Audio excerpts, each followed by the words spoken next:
State would next call Mr. Tony Montalto. Good afternoon, sir. Please raise your right hand. Do you solemnly swear or affirm the testimony you're about to give is the truth, the whole truth, and nothing but the truth? I do. Thank you, sir. You can put your hand down. Please state your full name for the record. Anthony Vincent Montalto. Okay, state whenever you're ready. Mr. Montalto, is there something you'd like to say on your daughter Gina's behalf? Yes, there is. Please do so. I will begin with some positives by thanking the Eagles Haven team for helping our families endure the hours spent in the courthouse.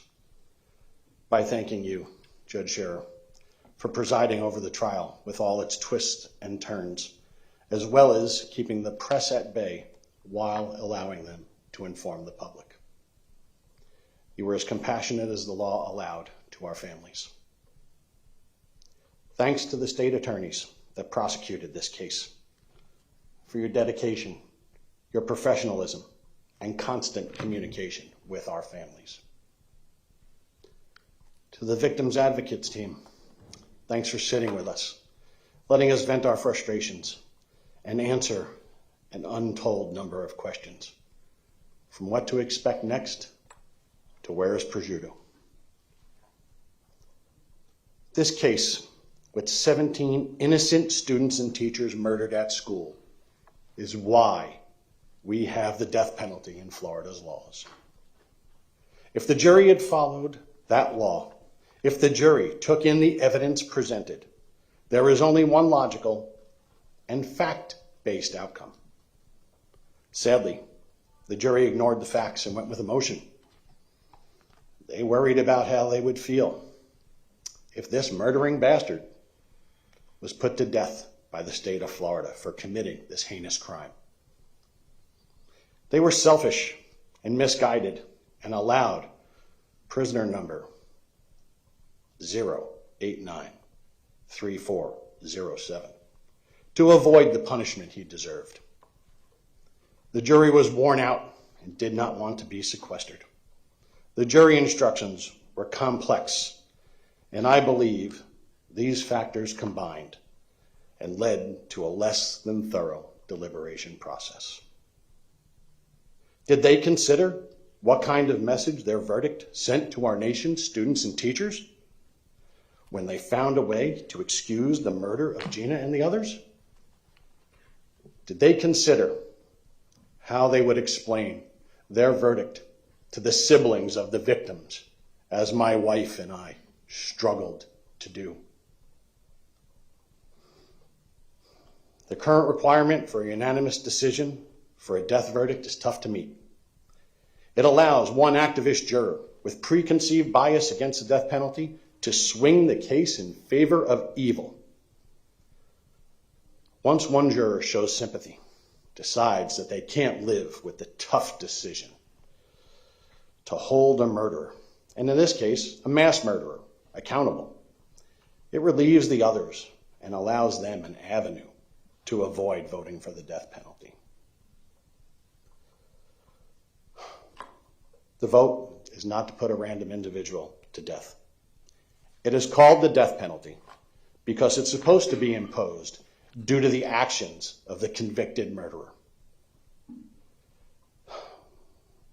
Assuming that's supported by facts, as the jury acknowledged clearly in this case.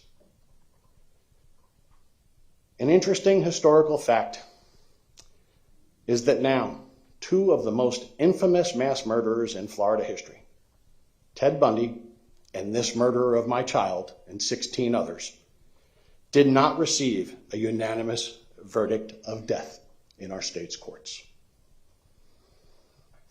Perhaps it's time for the state legislature to make a change, back to a simple majority, or perhaps a supermajority of 9 votes out of 12, to impose the maximum punishment when the aggravating factors warrant it.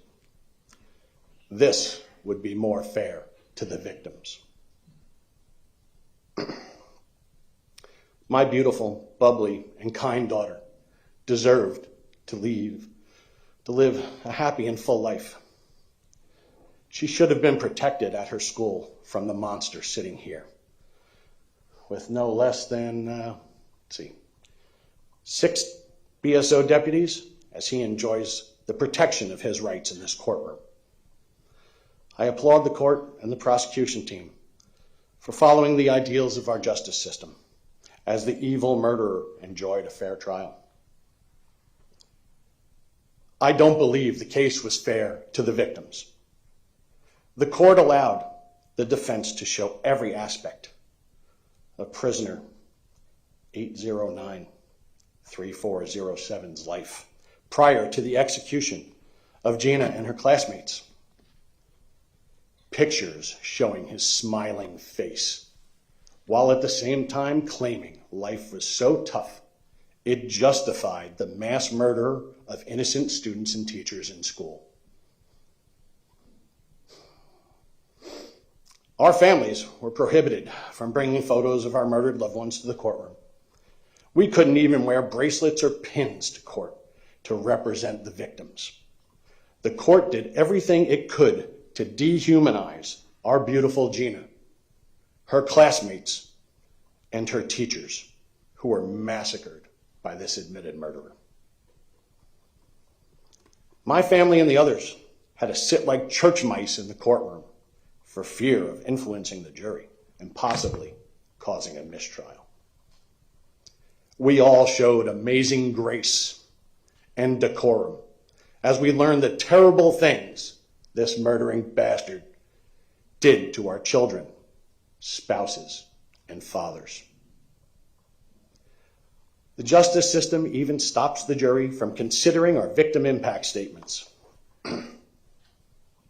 How could it be a fair trial when the only people who can speak for the victims, those who cannot speak for themselves, have the jury instructed to disregard our words? The system is biased against the victims. It trampled the First Amendment rights of my family in a misguided effort to protect the perpetrator of these heinous crimes. This injustice must be fixed.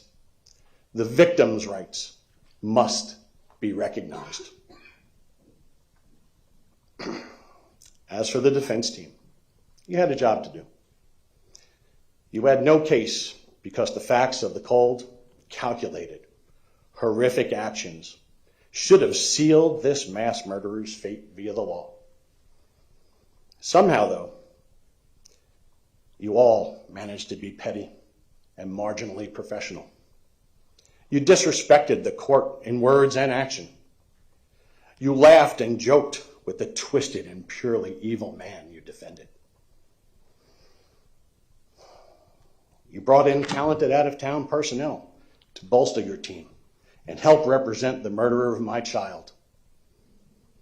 No expense was spared as you sought out experts in established and in questionable science, many of which you did not use as you chose to prey on the jury's emotions. What was the cost of prisoner 089-3407's defense to the taxpayers of Broward County? That number has yet to be revealed.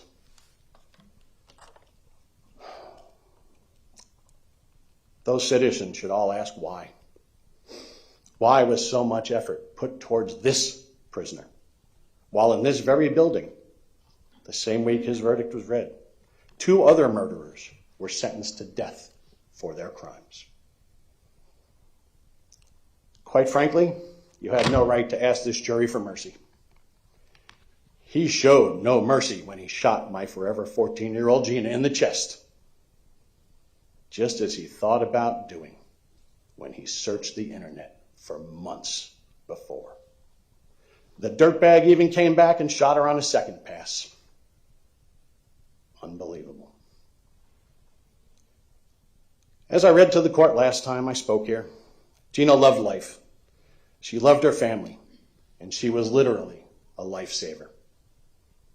She would have gone on to change the world had she been able to grow up and fulfill her potential. My family had hoped this jury would follow the law and vote to give the low-life admitted killer the maximum penalty allowed to the fullest extent of the law. We expected the admitted mass murderer to die in prison and at the soonest possible opportunity under the law. He should not be allowed any kind of life, any joy, or any time to reflect quietly on his continued existence.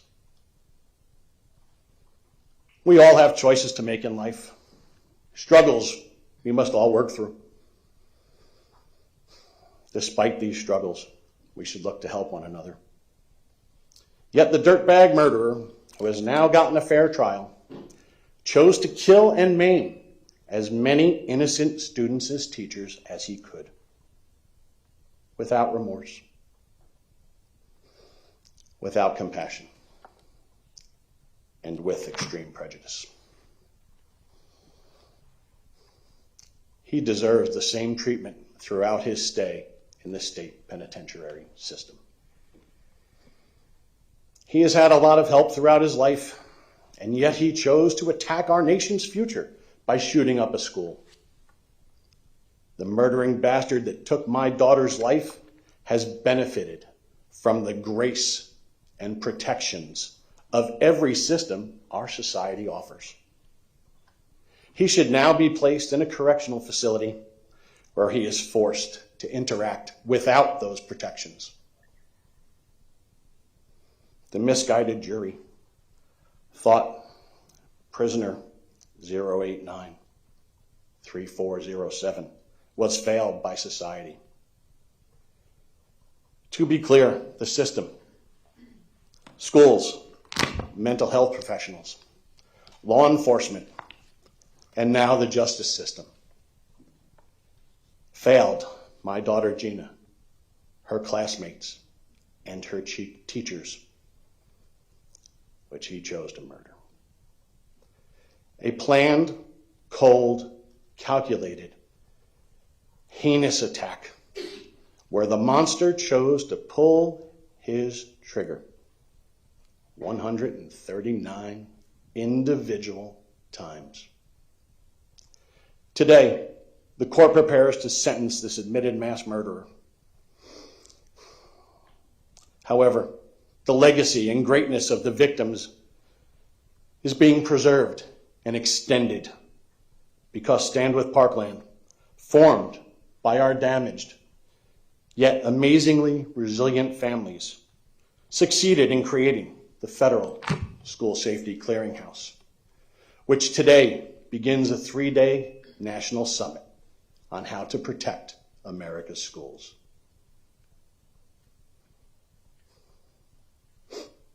As for my wife, Jennifer, my son, Anthony, and our entire family, we will remember Gina every day. We will honor her memory at every opportunity. We will work to make our nation's schools safer for other students and teachers. And the Gina Rose Montalto Memorial Foundation will help others achieve their goals, spread kindness, and keep Gina's light shining for all in this world to see. Thank you. Thank you, sir.